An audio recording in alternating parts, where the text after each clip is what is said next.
जिधर देखो उधर हाय हाय मची हुई है। प्रत्येक व्यक्ति पैसे वाला बनना चाहता है। समझता हूँ इस बात को। पैसे बिना कुछ भी नहीं चलता, संसार नहीं चलता, परिवार नहीं चलता।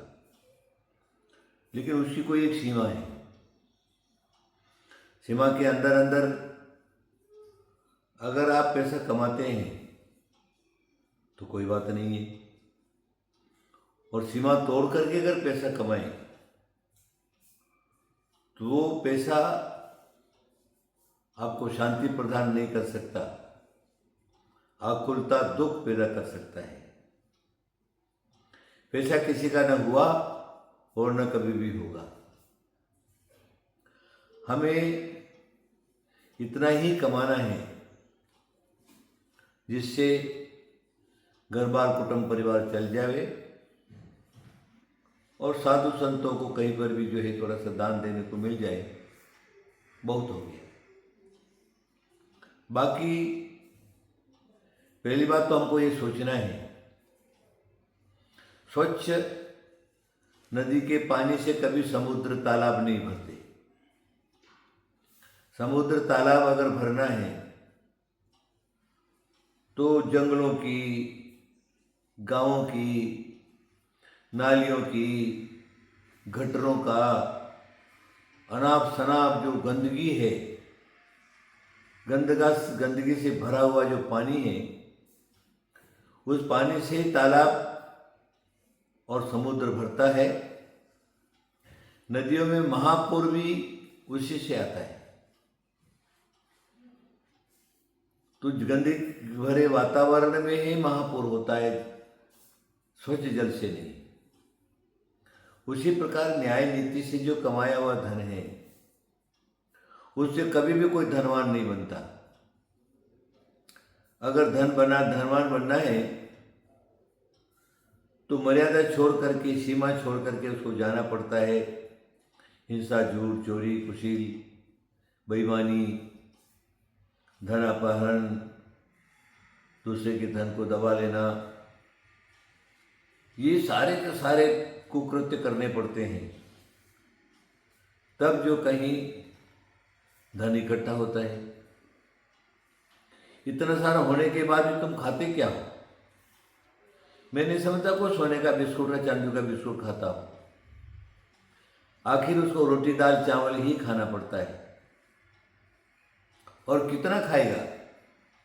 जिसका उसका पेट है, जितनी उसकी पाचन शक्ति है उतना ही खा सकेगा, ज़्यादा से ज़्यादा नहीं खा सकेगा। फिर ये धन संपत्ति वैभव किसके लिए?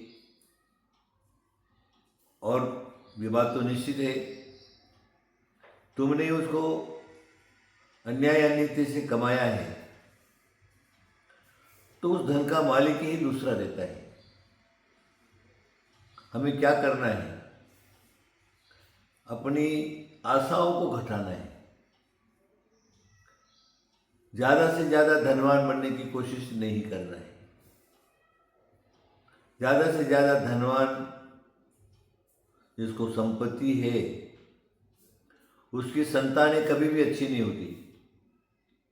दुर्व्यसनी, गुंडे, उसके बाद शराब पीने वाले, मांस खाने वाले, व्यसन करने वाले,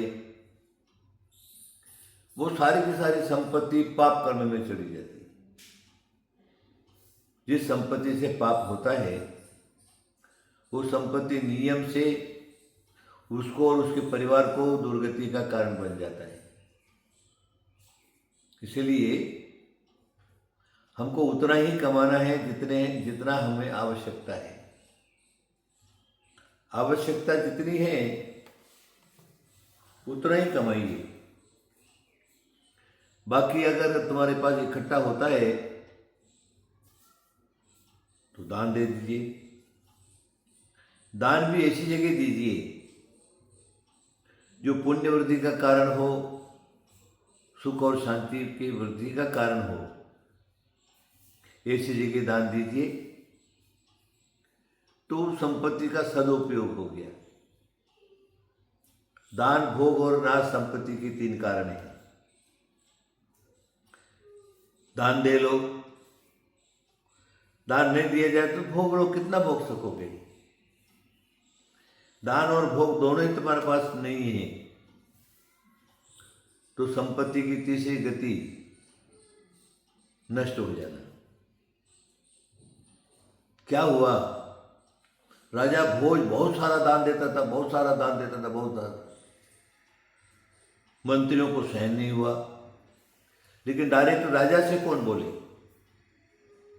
उन्होंने वहां पर जहाँ से राजा निकलता था वहां एक ब्लैक बोर्ड बनाया और वहां पर लिखा आपद अर्थे धर्म रक्षे। राजा ने देखा, अरे किसने लिखा? अरे हो सकता है मेरे को बुद्धि देने, इतना सारा लोगों को दान करता हूं इसलिए मेरे को बुद्धि देने के लिए। तो उसके नीचे उन्होंने लिखा श्रीमताओं को तो आपदा। जो श्रीमंत दानशाली हैं उनको कभी आपत्ति नहीं आ सकती। मंत्री ने सोचा, राजा ने जवाब दे दिया। फिर एक बार प्रेस और कदाचित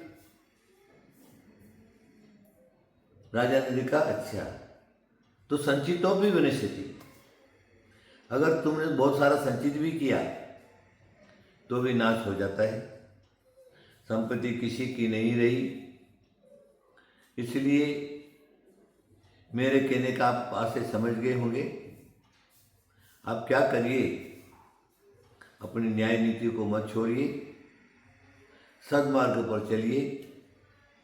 जितना आपका भाग्य है, भाग्य के अनुसार जो मिला है उसको लेकर के और खुश रहिए, सारी चिंता छोड़ दीजिए।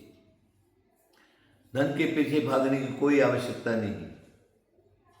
धन आपके पीछे भागना चाहिए, आपको धन के पीछे भागने की जरूरत नहीं है। पुण्यात्मा के पीछे धन भागता है, पापात्मा जो है वो धन के पीछे भागता है। पुण्यात्मा के संपत्ति आगे आगे देती है। तो इस प्रकार के कर्म करिए, इस प्रकार का क्रिया करिए जिससे संपत्ति, सहजी संपत्ति आपको मिल जावे और आपका संसार चल जावे। तो कहने का आशय सिर्फ इतना है कि हमें अपनी धर्म न्याय नीति को नहीं छोड़ना, आवश्यकता से ज़्यादा धन नहीं कमाना, पैसे वाला बनने की कोई आवश्यकता नहीं है। पैसे वाला बनने से नियम से उसकी दुर्गति होती है। हमारे जैन शास्त्रों में लिखा है, रे लोका सुमति प्रिय वचनम मादिकम धनम संचेत जाता नरा शुक्रा। लिखा है, रे लोगो अधिक धन का संचय मत करो। अधिक धन संचय करोगे तो जाता नरा शुक्रा, नर जो है शुक्र डुक्कर की पर्याय में चला जाता है, दुर्गति हो जाती है। ध्यान में रखिए। इससे ज़्यादा संपत्तिशाली बनने की कोई आवश्यकता नहीं है। जितनी आवश्यकता है उतना ही करिए। मेरा